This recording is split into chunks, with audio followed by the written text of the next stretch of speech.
Jakarta adalah kota metropolitan dengan segala aktivitas ekonomi yang sangat tinggi.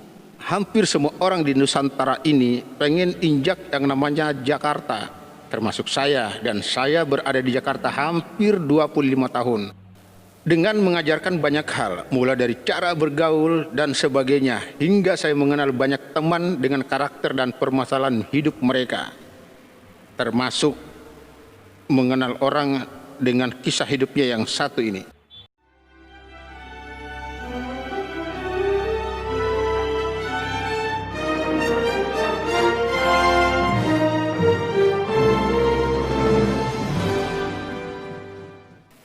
Halo sahabat aku dimanapun berada, kita jumpa lagi, kita bercerita lagi, kita berkisah lagi.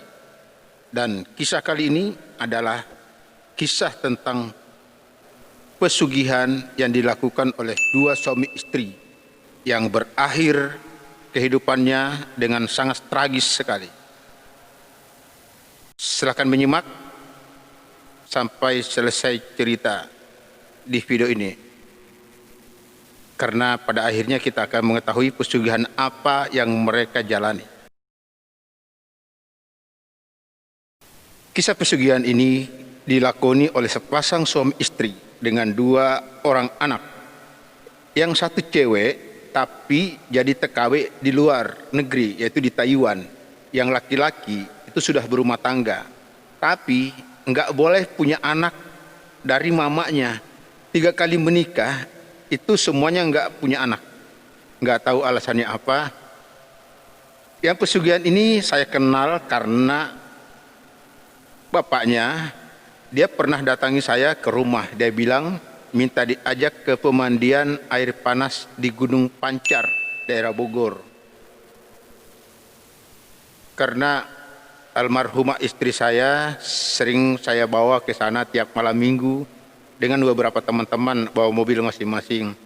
Karena dia lihat istri saya sembuh, karena istri saya rematik, pas sering terapi ke sana, akhirnya dia sembuh, makanya dia pengen juga, karena dia juga ada rematiknya. Akhirnya, singkat cerita, saya minta izin main ke rumahnya, karena sudah kenal dia. Itu rumahnya itu jarang dikunjungi orang, karena rumahnya itu kayak kurang terawat begitu, padahal ada pembantunya. Pagarnya juga kayak sudah mau rubuh tapi nggak boleh dibenerin. Nah, itu kondisi rumahnya. Awalnya kayak dia nolak, tapi saya bilang hanya pengen silaturahim, boleh nggak? Terus dengan berat hati dia bilang, bolehlah katanya. Akhirnya saya ke rumahnya. Sampai di rumahnya saya lihat istrinya tiduran di sofa. Maaf, tidurannya sambil ngeces-ngeces dari mulutnya.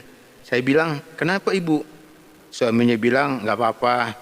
Tapi ada pembantunya satu orang, ya udah tua juga, di dapur lagi bikin kopi.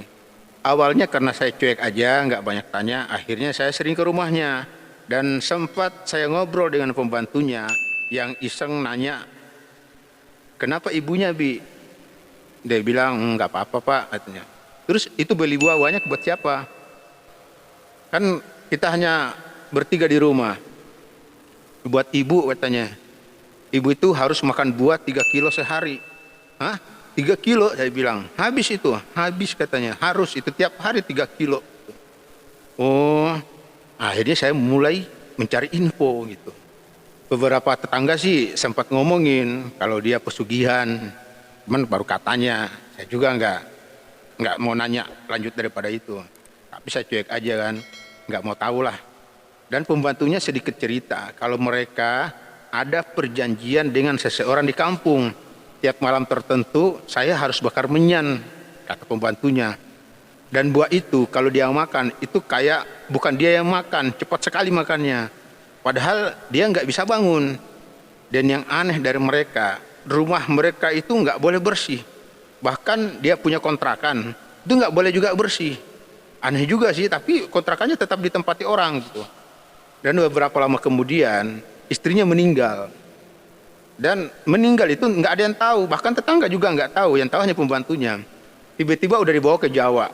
Pas saya ketemu bapaknya itu, dia bilang ibunya sudah pulang ke Jawa katanya. Maksudnya Pak udah meninggal? Ya begitulah katanya. Ya ekspresinya itu biasa saja gitu. Itu jawabannya. Singkat cerita, beberapa lama kemudian saya main ke rumahnya malam Kamis. Tiba-tiba dia tanya, tanggal berapa sekarang? Saya bilang, tanggal 25 Pak. Tiba-tiba dia kayak orang ketakutan. Dia melihat sudut-sudut ruangan rumahnya. Saya juga sempat merinding karena kayak ada suara-suara monyet yang ribut gitu di setiap sudut ruangan. Terus dia kayak ngomong sendiri. Dia bilang, sudah waktunya. Saya penasaran, apa Pak yang sudah waktunya? Sudah 25 tahun saya janjian sama mereka. Saya makin bingung. Tapi habis itu dia bilang, saya mau istirahat. Terus saya bilang, oke Pak, saya pamit dulu. Dan pagi-pagi itu pembantunya datang ke rumah. Dia bilang, Bapak bisa ke rumah nggak sekarang? Saya bilang, oke.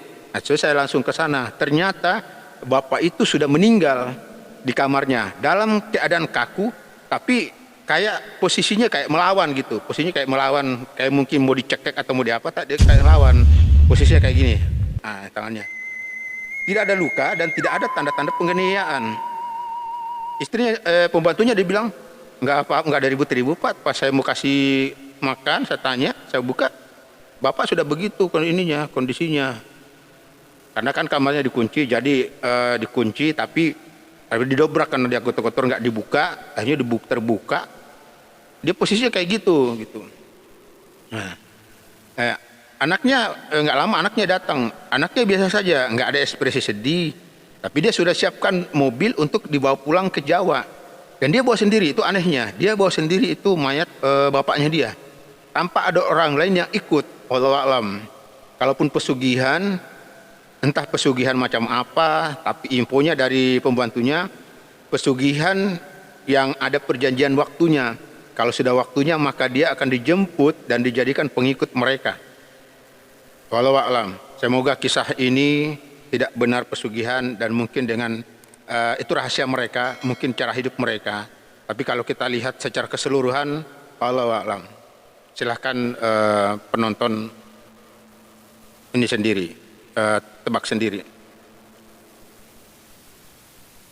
Oke, untuk info kali ini, cerita kisah kali ini cukup sekian. Semoga ada kisah-kisah berikutnya, dan kalau ada saran, ada informasi, silahkan di komentar yang ada. Terima kasih.